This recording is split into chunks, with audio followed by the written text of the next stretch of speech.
दोस्तों, मेरी सुहागरात के पहली ही रात की बात है। रात के 9 बजे मेरे पति जी दवा लाने बाजार गए थे।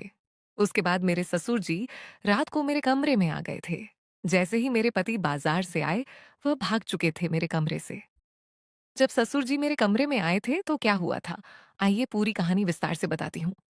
शादी का दिन हर लड़की के लिए सपनों जैसा होता है, लेकिन मेरे लिए यह रात एक ऐसी पहेली बन गई, जिसका जवाब आज भी मेरे दिल में दफन है।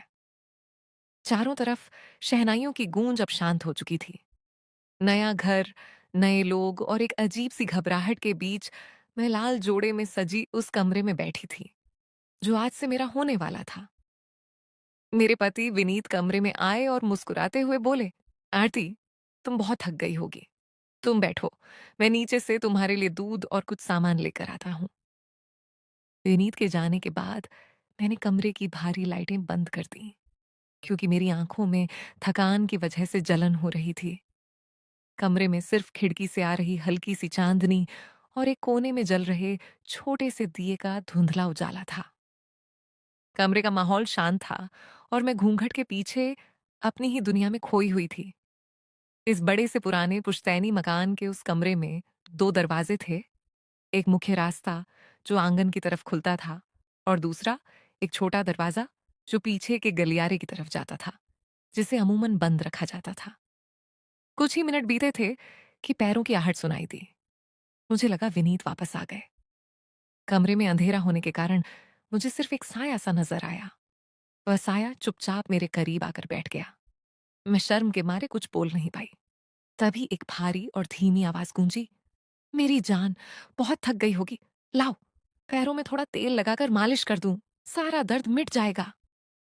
आवाज थोड़ी बदली हुई और भारी जरूर लगी, लेकिन मैंने सोचा कि शायद शादी की थकान या विनीत के गले में खराश की वजह से ऐसा लग रहा होगा।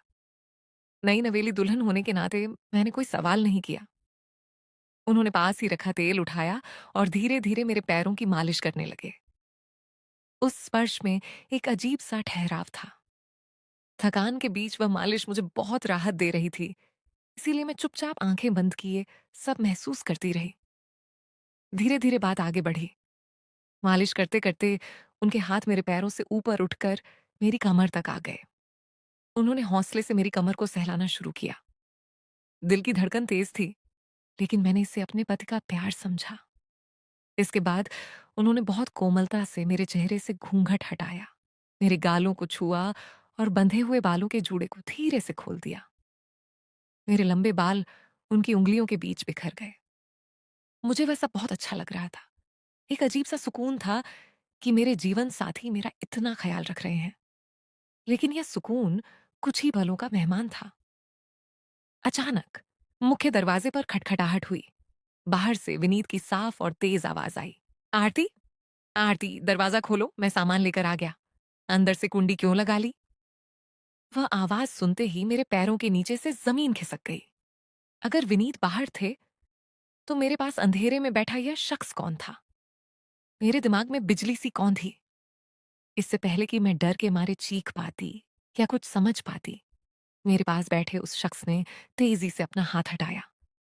वह हड़बड़ाहट में उठा और बिना एक शब्द बोले कमरे के दूसरे गुप्त दरवाजे की कुंडी खोलकर पलक झपकते ही पीछे के अंधेरे गलियारे में गायब हो गया।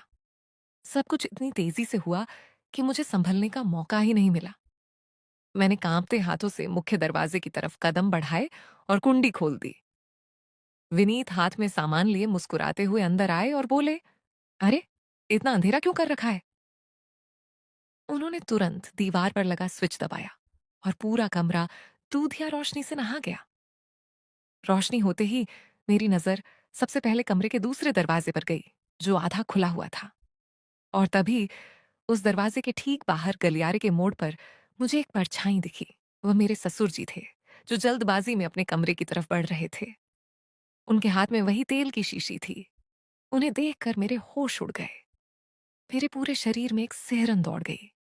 जिस स्पर्श को, जिन बातों को मैं अपने पति का प्यार समझ रही थी, वो दरअसल मेरे ससुर जी का धोखा था। अंधेरे का फायदा उठाकर उन्होंने मर्यादा की सारी दीवारें लांघ दी थीं। मेरा सिर चकराने लगा। आंखों के सामने अंधेरा छा गया और मैं वहीं बेड पर बैठ गई। विनीत ने मेरी हालत देखी तो चिंतित होकर पास आए। आरती, क्या हुआ? तुम इतनी डरी हुई क्यों हो? पसीना क्यों आ रहा है? मेरे अंदर एक बवंडर चल रहा था। एक तरफ सच था, जो अगर मैं विनीत को बताती, तो वो इस हंसते खेलते परिवार की नींव हिल जाती। शादी के पहले ही दिन बाप बेटे का रिश्ता हमेशा के लिए खत्म हो जाता और पूरे समाज में बदनामी होती। दूसरी तरफ एक घिनौनी सच्चाई थी, जिसे छुपाना मेरे स्वाभिमान के खिलाफ था। मैंने विनीत की आंखों में देखा, जिनमें मेरे लिए सच्चा प्यार और फिक्र थी।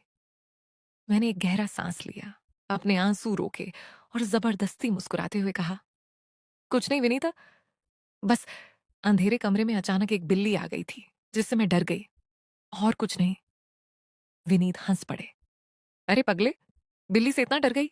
चलो अब आराम करो। वह रात गुजर गई, लेकिन उसने मुझे अंदर से बदल दिया। मैंने विनीत को कुछ नहीं बताया, क्योंकि मैं उस घर को टूटने से बचाना चाहती थी। लेकिन उस दिन के बाद से मैंने अपनी सुरक्षा की कमान खुद संभाली। अगले ही दिन मैंने सबसे पहले उस दूसरे दरवाजे पर अंदर से एक मजबूत ताला लगवा दिया। अब जब भी ससुर जी मेरे सामने आते हैं, उनकी नजरें मुझसे मिल नहीं पाती। उन्हें इस बात का एहसास हो चुका है कि मुझे सच पता चल चुका है, और मेरी खामोशी उनकी कमजोरी नहीं, बल्कि इस घर की इज्जत बचाने का मेरा फैसला है। वह अंधेरा तो चला गया, लेकिन उसने मुझे एक पल में नादान लड़की से एक सतर्क और समझदार औरत बना दिया। दोस्तों, ये कहानी कैसी लगी मेरी कमेंट में जरूर बताइएगा। धन्यवाद।